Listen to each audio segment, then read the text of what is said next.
This is a tutorial for question 10 on Unit 3 practice exam. If we were to run this on the Data Studio Lab, it would give you a graph that looks a lot like this. It's not exactly to scale, but it's pretty good. It would give you a graph that looks a lot like this, and we would just add the numbers in there, match them up, and see if we get the right values.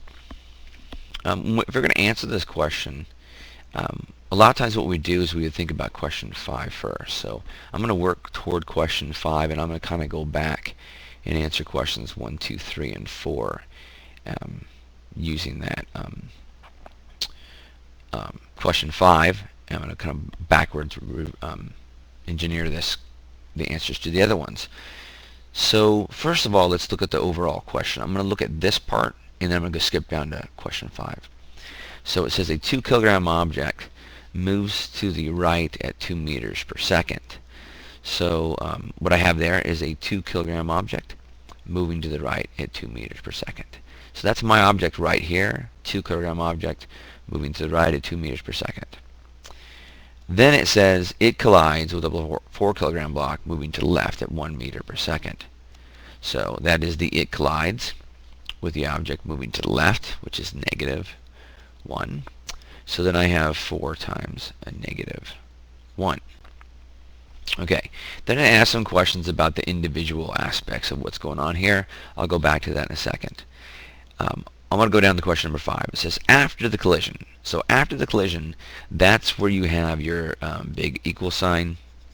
Before and after, the net momentum before is equal to the net momentum after. So after the collision, the 2 kilogram object, which in this case is our blue, moves to the left at 2 meters per second. So now it's bounced off and it's going the opposite direction. So this is a bounce, and they haven't crossed paths. They've just changed direction. So this is a velocity graph. Remember, it's not a distance graph. So it was going 1 meter per second to the right. Now it is going 2 meters per second to the left. So now that same object that was going 1 is now going negative 2. Now remember, these have to be equal. So whatever we have on this side is going to be equal to whatever we have on this side, which gives us our final relationship, which says what is the velocity of the 4 kilogram object after the collision. So that's actually our question. This is the V, which is our question right there. What is that velocity? So we have plus 4V. So we're trying to figure out what that is in question number 5. So we could go ahead and answer this stuff right now if we wanted to. We would say 2 times 1 is 2, plus 4 times a negative 1 is a negative 4,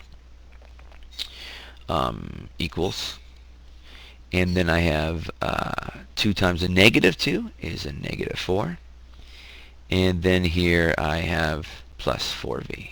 Okay, I'm going to go ahead and continue this. Maybe I'll use a different color just because it's going to be too hard to keep the colors coordinated. So I have, I have a typo here, or a right-o. This is supposed to be 4 times 2, isn't it? So I have to go back and say that this is a 2 kilogram object, moves to the right at 2 meters per second. And so this is 2 kilogram object, moves to the right at 2 meters per second. So this is a 4. So 4 plus a negative 4 is 0. And 0 is equal to negative 4 plus 4V. And so I have 4 equals 4V. And so I have V equals 1 meter per second. So if I put these in back into the original equation, I have this is 0. And on the right, I would have negative 4 plus 4 times 1. So negative 4 plus 4 is also 0.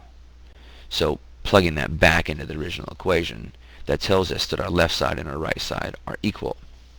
So looking over here, this is actually the answer to question number 1. This is the answer to question number 2. This is the answer to question number 3. And of course, this is the answer to question number 4. They're equal. And we already solved question number 5 right there.